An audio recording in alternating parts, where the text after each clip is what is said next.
સાબિત થાય છે। પણ હાલ તો અવસર નાખ્યા જેમ તમે જોયા, જેઓ દર્શન કરીને હવે મતદાન મથક તરફ આગળ વધી રહ્યા છે। લાંબી લાઈનો છે, જે સરદાર વલ્લભભાઈ પટેલ સ્કૂલ પ્રાથમિક શાળા છે ત્યાં લાંબી લાઈનો જોવા મળી છે।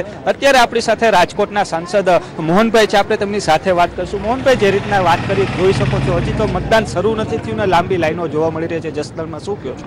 ખાસ કરીને હું અત્યારે 5 બૂથમાં ફરીને આવું છું। બધી જગ્યાએ આવી એક રસપૂર્ણ લાઈનો લાગી છે।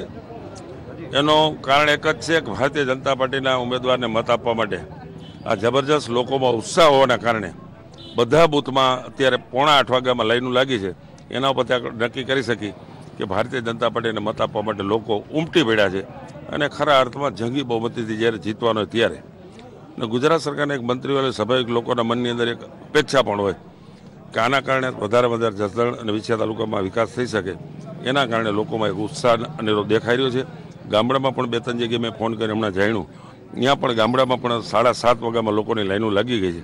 તો આજે ખરા અર્થમાં બપોર સુધીમાં મતદાન પૂર્ણ થાય એવી અમને પણ અપેક્ષા છે। Thank you. મોહનભાઈ, શું લાગે છે, જે રીતના મતદાન હજી શરૂ થયા પહેલા જ આ પ્રકારની લાઈનો લાગી છે, શું લાગે, શું અપેક્ષાઓ, શું ખાસ તો? ભાઈ, લાઈનો લાગી છે ભારતીય જનતા પાર્ટીના સમર્થનમાં લાગી છે, એટલે ચિંતાનો કોઈ વિષય નથી। લોકોમાં ઉત્સાહ નજરે દેખાઈ રહ્યો છે।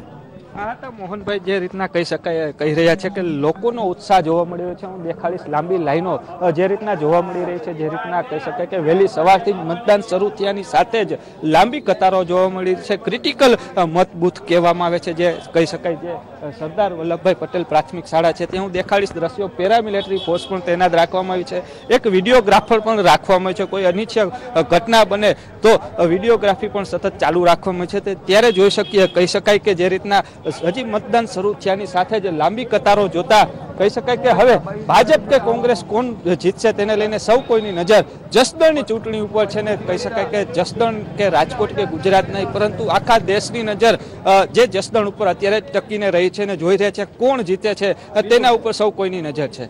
કેમેરામેન વિજય સાથે રહીમ લાખાણી, સંદેશ ન્યૂઝ, જસદણ।